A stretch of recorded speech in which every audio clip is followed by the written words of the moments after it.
Assalamualaikum warahmatullahi wabarakatuh. Salam energi, salam sehat. Teman-teman energi, kita ketemu lagi dengan saya, dan nanti untuk berinteraksi bisa di komen. Tapi sebelumnya subscribe dulu dan bantu share, karena dari beberapa pengamatan, alhamdulillah dengan adanya YouTube Shodiko Harudin ini, ada beberapa orang yang melakukan latihan dan alhamdulillah terbantu.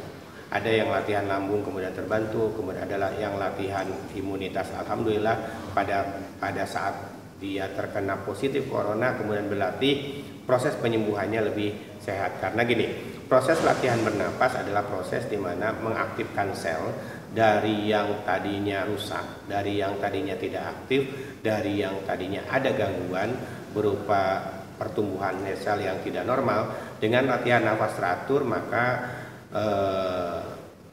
si selnya bisa terbangun menjadi sel yang baik lagi dan frekuensi tubuhnya menjadi lebih teratur. Kita tahu bahwa frekuensi tubuh itu berfungsi sebagai penyetabil energi, sebagai pemacu listrik tubuh dan penyetabil listrik tubuh yang ada di otak.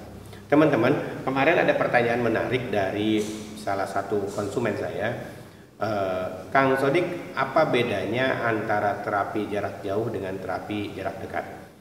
Nah, jawabannya begini. Sebenarnya terapi jarak jauh dan terapi jarak dekat itu sama saja.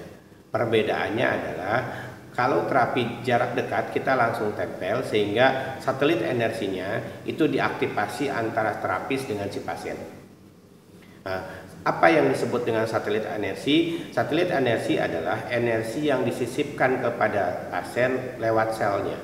Satelit energi ini berfungsi untuk menstimulasi energi sehingga si terapis bisa mengontrol sampai di mana energi itu bisa berkembang dan mengaktifkan sel si pasien supaya bisa tumbuh. Dalam arti tumbuh ini adalah beregenerasi, bukan menciptakan sel. Kalau menciptakan sel itu hak prerogatifnya Allah. Kemudian dalam proses terapi kita selalu dibantu air. Maka pada saat proses terapi yang ditempel itu, kemudian kita sisipkan satelit energi, air membantu menstimulasi, mericas kembali apa yang kita tempel di pasien.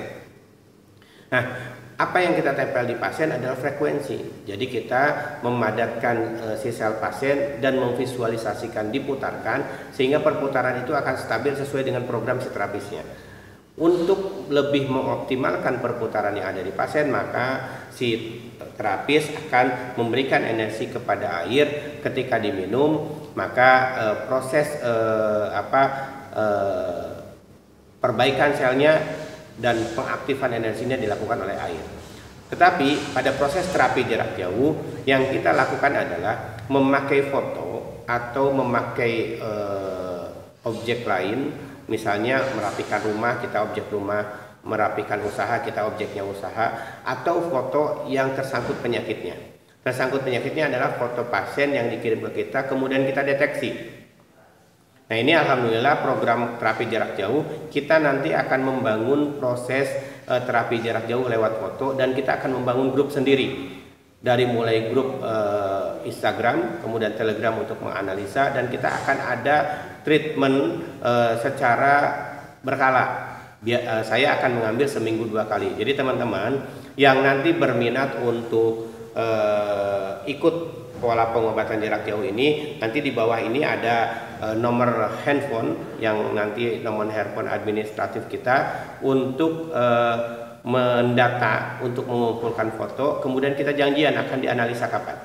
Nah, proses pengobatan jarak jauh adalah memvisualisasikan energi si terapis menempel di si pasien. Satelit energinya dipasang di air. Jadi ada syaratnya. Teman-teman kirim foto, kemudian kita analisa, kemudian kita pancangkan energi lewat jarak jauh lewat foto yang dijadikan sebagai objek penyaluran. Kemudian kita memasang satelit di air. Ketika diminum, maka air itu akan memancangkan energi di dalam tubuh pasien. Nah, pemancangan energi di dalam tubuh pasien itu yang disebut oleh satelit energi tadi. Jika tadi langsung ditempel, ini lewat air. Nah, dengan adanya stimulus energi yang dirangsang oleh air tadi, maka kita berharap di pasien akan terjadi perputaran energi secara mandiri. Karena kita bantu dengan proses pentransferan energi jarak jauh. Nah, proses pembangunan sel yang mandiri itu insya Allah akan membangun sel yang tadinya tidak normal, tidak aktif, atau sel yang tadinya tidak normal karena perkembangbiakan sel yang tidak sehat seperti kanker atau lain sebagainya. Nah, jadi ini bukan masalah magic atau lainnya, ini masalah energi. Seperti halnya kita lihat listrik ini, kita tidak tahu sumber listriknya di mana. Kita hanya tahu saklar aja, dicolokin atau saklar dipencet itu dia nyala. Kita tidak pernah tahu sumbernya dari mana, PLN mana, cabang mana atau lain sebagainya. Energi manusia lebih kompleks. Biokinetik tubuh adalah energi yang dijadikan sebagai pemancar. Kita bisa berhubungan antara pemancar dengan pemancar. Maka si terapis bisa sangat mungkin mengatur energi si pasien atau memancarkan energi si pasien baik lewat foto ataupun lewat air yang kita kirimkan. Jadi syaratnya adalah pertama mengirim foto, nanti kita analisa, kemudian setelah analisa itu nanti kita akan bikin air dan air itu harus diminum.